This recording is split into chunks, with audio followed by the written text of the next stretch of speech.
For centuries, novelists and other writers have argued that there is a fine line between love and hate. Until now, this assumption was based solely on the intensity of both emotions and explained how a person can love someone when they get married and hate them when they get divorced. Now, in July 2013, Professor Semir Zeki of University College London published a scientific study under his direction, published in the online journal PLOS ONE, showing that there is a biological basis for the relationship between these most powerful of human emotions. Magnetic resonance, imaging, and other studies suggest they are closely linked because some of the same brain circuits are activated in response to what may seem like opposing feelings. But what about sexual attraction as opposed to romantic love?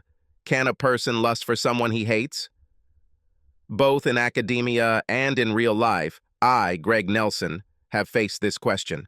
I was adopted by a loving couple before I could remember anything. They told me I was 4 months old. After my adoptive father had several affairs, they stopped loving each other and my adoptive mother divorced him when I was 5.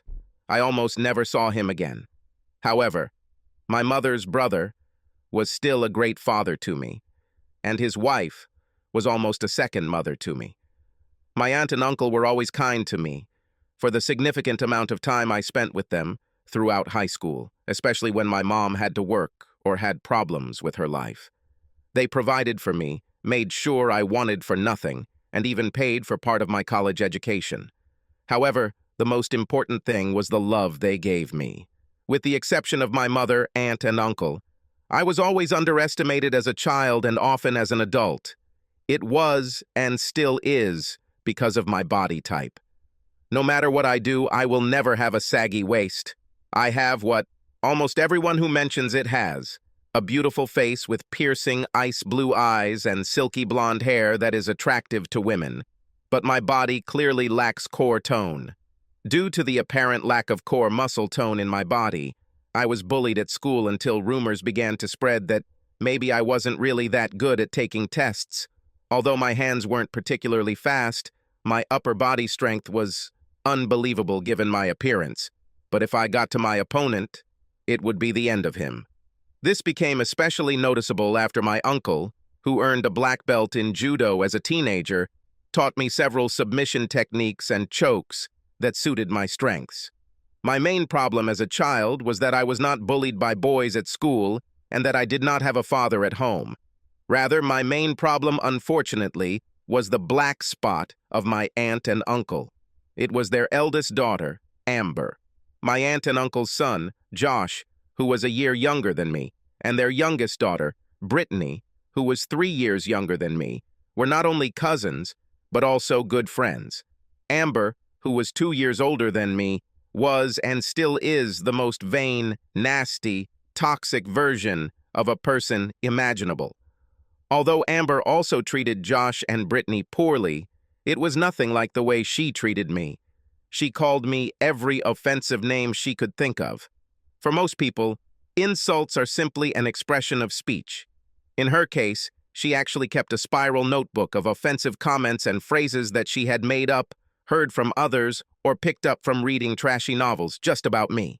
One of her favorite things was to tell me that my biological parents didn't want me because I was a piece of shit, and that my adoptive father ran away because he couldn't stand me, and that my mother only pretended to love me because she felt sorry for me.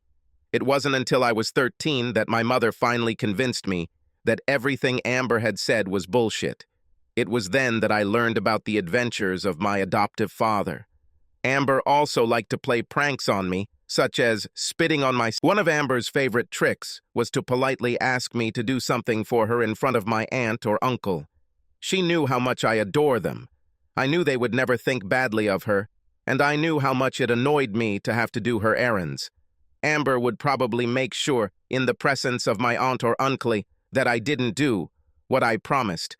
"Oh, Greg, remember when you promised to fix the flat tire on my bike? Have you done this yet, honey?" she asked in a pleasant, melodious voice. This was typical of her sophisticated approach. She always got away with it. In the end, I just accepted it as my situation in life.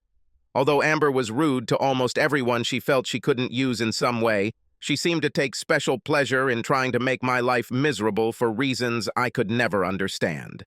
I also could not understand how my aunt and uncle, usually such smart and insightful people, could not see evil in their eldest daughter. It must have been her pretty, innocent face and the way she constantly sucked up to her parents, as well as her success in school and sports. Even though she was a terrible person, she got excellent grades and was probably the most athletic member of our extended family.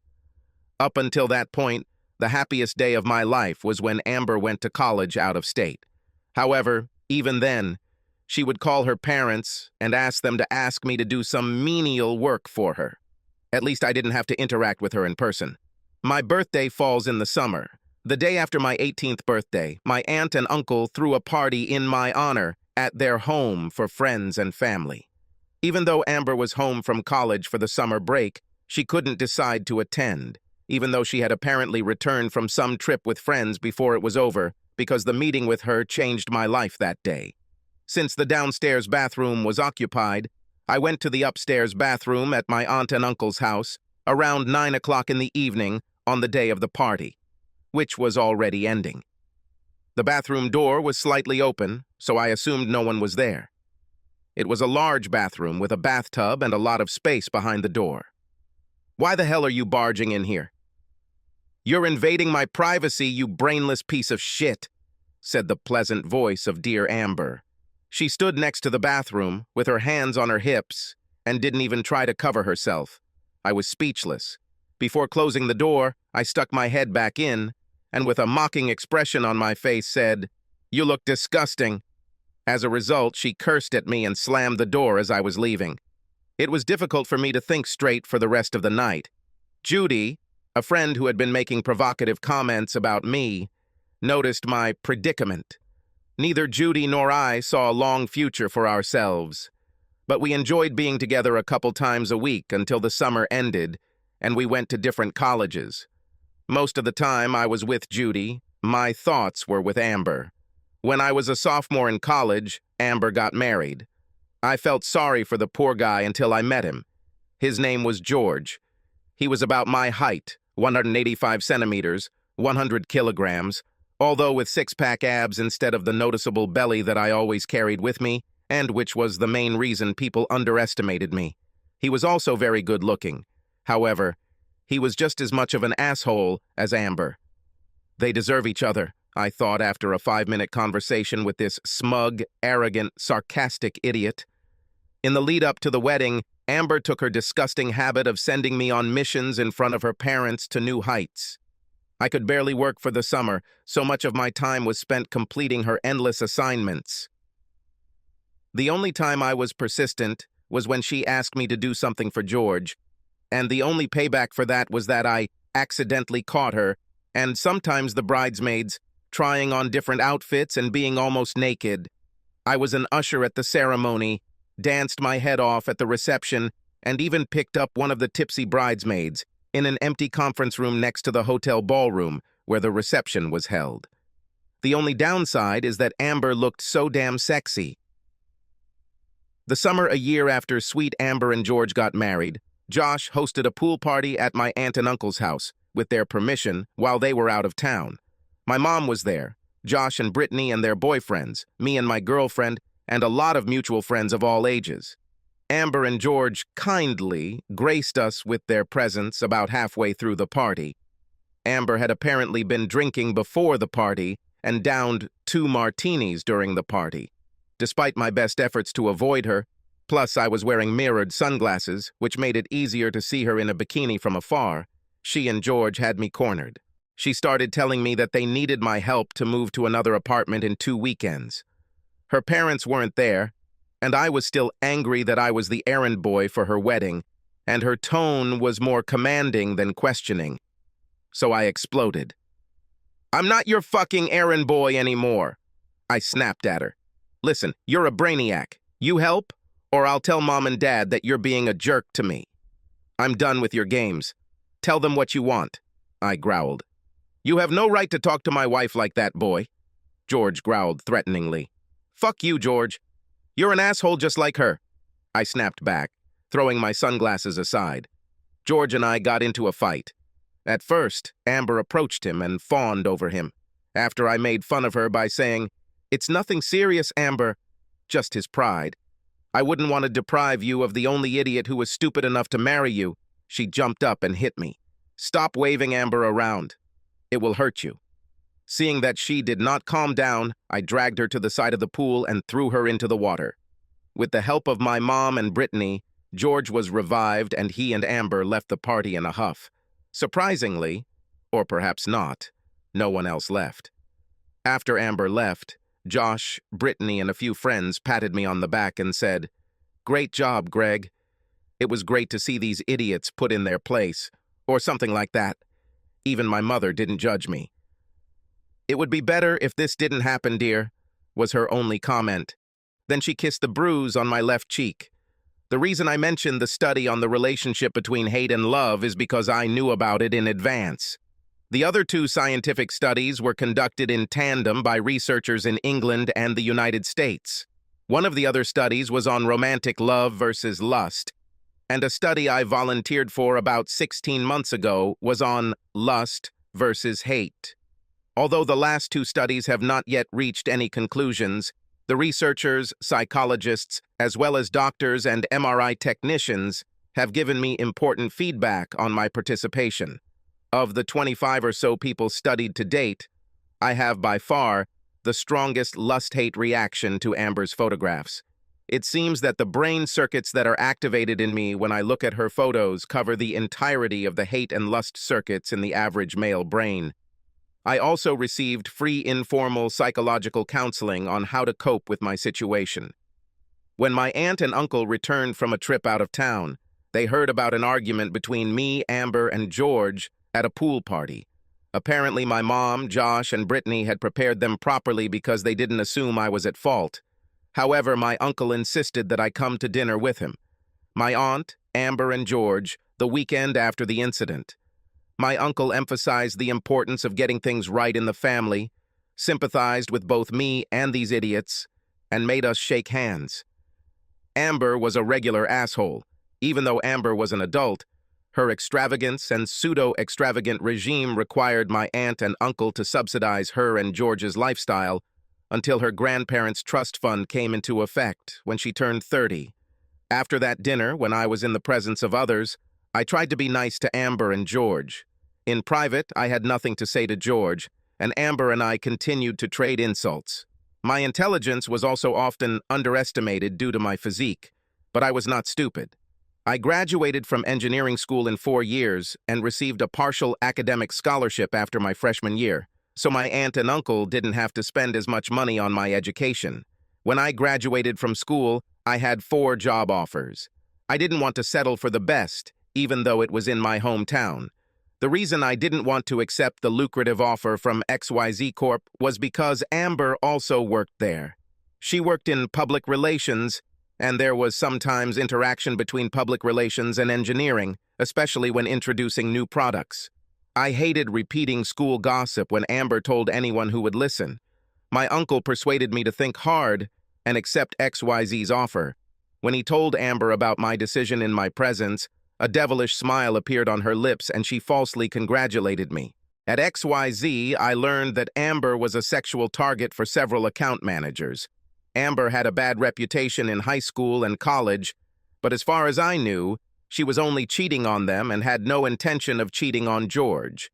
However, her teasing was unpleasant. Then there was a Christmas party to which the couple were not invited. Although I wasn't paying much attention because I was courting Jessica, an attractive divorcee from accounting who was about 5 years older than me, I couldn't help but notice how drunk Amber was. This was unusual because she usually tolerated alcohol very well. In fact, I've never seen her drunk before. As 3 account executives I knew, interested in her and whom she had teased mercilessly, helped her out of the hotel dining room. I thought that perhaps something more than alcohol was to blame for her malaise. I had a classic good versus evil battle going on in my head as I tried to decide whether to be happy that Amber was screwing up or, despite my dislike for her, to call it a day. I made my decision when Jessica apparently noticed it too and commented to me. By the time I left the dining room, the elevator doors were already closing behind the four of them. Fortunately, he stopped on the second floor, where the guys apparently rented a room. I ran up the stairs and Jessica kicked off her high heels and followed me. I got to them before the door to their room was bolted. I pushed her. "What the hell is going on here?" I asked a rhetorical question, noticing that Amber was already naked. "None of your damn business, Nelson." I called 911. Unsurprisingly, Amber was under the influence of illegal substances. The three idiots were arrested and fired. Jessica and I received an award and bonuses from XYZ. My aunt, uncle, and mother fawned over me. My uncle cried when he hugged me the next day before he went to pick up George and then Amber from the hospital. Jessica and I received our bonus checks and spent a long weekend together. As with Judy, Jessica and I didn't foresee a long-term relationship in the future, but we enjoyed being together for about 5 months until our passion cooled. However, my constant problem was that often when I was with Jessica, I imagined Amber. George actually thanked me sincerely after the incident. He didn't actually treat me any better soon after, but at least he was sincere in his gratitude. Amber, on the other hand, was still her old ass. As she smiled and thanked me in front of her parents as they left the room, she said, "Even a piece of shit like you can do something right at least once in your life. Don't bother yourself with this idiot," and she leisurely walked away. About 6 months after the Christmas party, I heard a rumor that Amber was having an affair with the married vice president. It didn't really surprise me that she cheated considering how selfish she was, and I didn't really care because I hated her and almost hated George. About a month after I first heard this rumor, a conference related to our business was being held in a city about 1,500 kilometers away. I was invited to attend as a representative of XYZ Company. Imagine my surprise when, about a week before the conference, George invited me to have lunch with him. After George struck his usual pose and casually talked about local sports teams, a thoughtful expression appeared on his face that I had never seen before. "Greg, please be honest with me by answering a few questions," he whispered. "I'll try," I said, a little taken aback. "You don't like Amber, do you?" After a short pause and looking around to see who might be nearby, I asked, "George, you're not writing this down, are you?" "No," he muttered, stuttering. "Empty all your pockets and take off your jacket," I said. He looked at me strangely, but did as I asked. After the examination, I said, "Okay, this is not to tell any of the family members, but I hate her. Sorry, but just the thought of her gives me goosebumps. Would you tell me if she was having an affair?" "I could if I had real evidence," I said. "What's the matter?" "I feel that she is unhappy. She might just be hanging around because according to our marriage contract," he continued before I interrupted him. "Do you have a marriage contract?" I asked. "Yes. According to the prenup, if she cheats on me before my trust fund comes in, she gets nothing from it. That's a lot of money. My grandparents were rich and separated from my father and aunt before they died, so they left everything to me in a trust fund. I will have access to them in 2 years. "I'm not a private detective," I said in a knowing tone, not a sarcastic one. "I know, but you hate Amber, and you have integrity, as demonstrated by the incident. Amber is going to the same conference as you next week. Please, I'm begging you, tell me if you see anything suspicious." "I'll do whatever you want," he said in a pleading, submissive tone that was very different from his usual arrogant tone. I thought about it a little. He started to say something, but I just raised my hand and said, "I'll think about it." I finally decided that if she cheated, then it gave me the potential to get revenge and bring some misery into her life. "Okay, George," I muttered. "If at the conference I receive some real information, not just assumptions or rumors, that she is cheating, I will tell you about it. However, you must never reveal this to anyone, and will only use my information to hire a private investigator and only use his or her testimony if you want to divorce Amber." "Thanks, dude." "Thank you so much," he muttered excitedly. "Wait, that's not all. I'm not doing this just because I hate Amber. I objected. If I find out anything worthwhile and you end up getting divorced, I want $10,000 from your trust fund. Tomorrow we will go to the lawyer, discuss attorney-client privilege with both of us, and then inform him of the deal. I got it, man, thanks, George exclaimed enthusiastically, and then enthusiastically began to eat his previously untouched lunch. The conference lasted all Tuesday, all Wednesday, and then around 4 p.m. on Thursday. The vice president she was rumored to be dating, Ched Simmons, was there too. I really wasn't sure if I was going to check on Amber or not, but it became more likely since Simmons was there. Simmons was someone who was never kind to me or supportive of XYZ's engineering department, so his firing wouldn't bother me at all. Tuesday night, after the conference dinner, I overheard Amber, as I expected, talking to George on her cell phone from the hotel lobby, telling him how tired she was for the day and that she was going to bed early. Afterwards, I secretly followed her and Simmons and saw them, separately, both enter room 612, just a few doors down from my room 619. On Wednesday after dinner, there was a party. Simmons was completely drunk. As he sat back in his chair, his face covered in shit, Amber and 2 other women were sitting in the booth. Amber metal glares at him. I went. Girls, I turned to the women in the booth. It looks like I should show Mr. Simmons to his room. Do you know which one it is? Get the keycard out of his pocket, Amber answered politely, since there were other women nearby. I took out and handed her the card. He's in room 612, she said, looking at the key. I don't know if she thought she was fooling someone because the room numbers aren't on the key cards, but I played along. Can you help me take him upstairs? I asked Amber. Okay, she growled, and then realized that there were 2 other people nearby, and said in a pleasant voice, That's really nice of you, Cousin Greg. After we took him to his room, I smiled slyly at Amber and said, It looks like he won't be able to be with you tonight. How sad for you. Fuck you, asshole. We're not sleeping, she said defensively. Then why did you spend last night here? I asked. This confused her.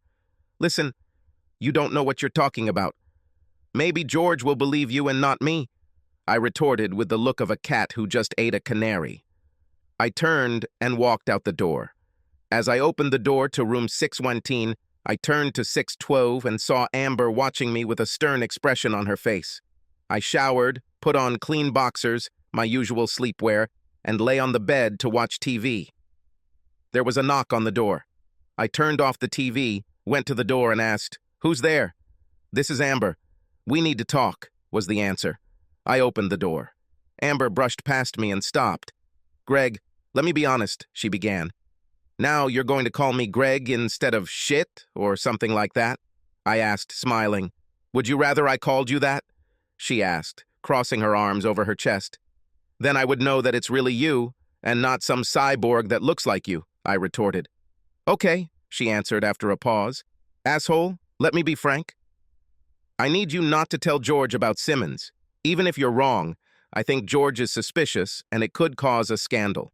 If you want me to listen to you, you must be honest, I said, emphasizing the word honest. Admit that you're cheating with Simmons. If looks could kill, then the imaginary lightning from her piercing green eyes would have struck me down on the spot. After I had stared back at her for a full 30 seconds, she said, Okay, I admit that Simmons and I were last night. Just please don't tell George.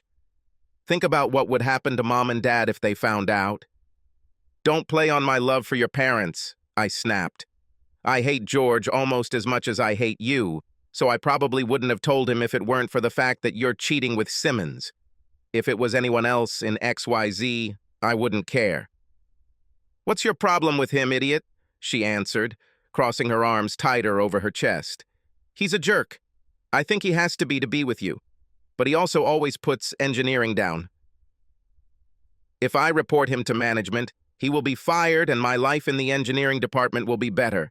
If George finds out too, I'll get back at you for how shitty you've treated me my whole life, I said, grinning from ear to ear.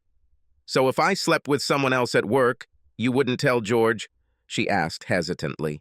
Most likely no. If I agree to break up with Simmons by telling him that someone threatened to file a complaint against him, would you tell George? This is step number 1, I said. We had to come to the first morning meeting of the conference. I showered first, got dressed, and then sat on the edge of the bed, covering my face with my hands, when Amber sauntered out of the bathroom. "Why are you so gloomy, asshole?" she asked in her usual sarcastic tone. "The main reason is that I thought that if I did this, I would get rid of the hatred and not want to be with you again." "Only after the conference, crazy guy," she giggled. "Just wondering why I'm crazy?" I smiled. "Sleeping with your married cousin. I would call it madness.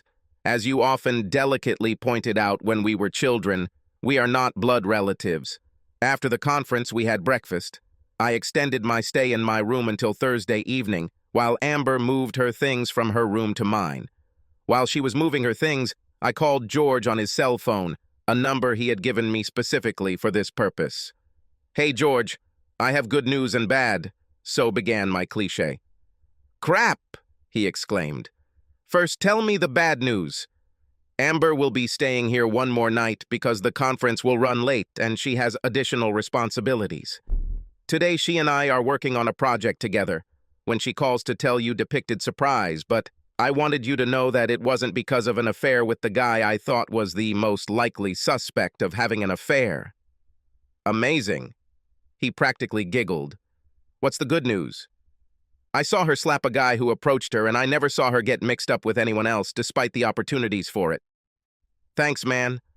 I owe you." "That means you won't get 10,000, he chuckled. "George is an asshole as always," I thought to myself, but remained silent. "No, but I thought about it a little more and decided that telling you about it was the right decision. So I would have refused the money, even if the news had been different." "I'll think of some way to thank you," he whispered.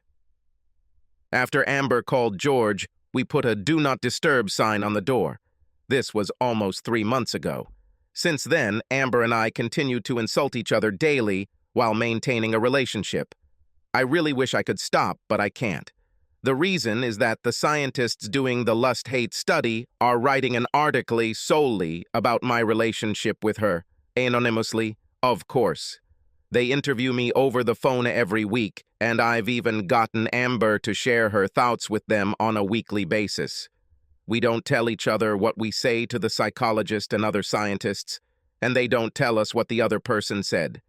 This is too bad, because while it's easy to understand why I hate her, I'd really like to know why she hates me, if that's really the case. I'm still trying to deal with my feelings. Honestly, I hate her. Subscribe to our channel so that your second chaff doesn't cheat on you, and go ahead and listen to the next story, because this story is nothing compared to the next one. If you're under 18, don't even think about listening to the next one. Listening to the next one. Listening to the next one. Listening to the next one.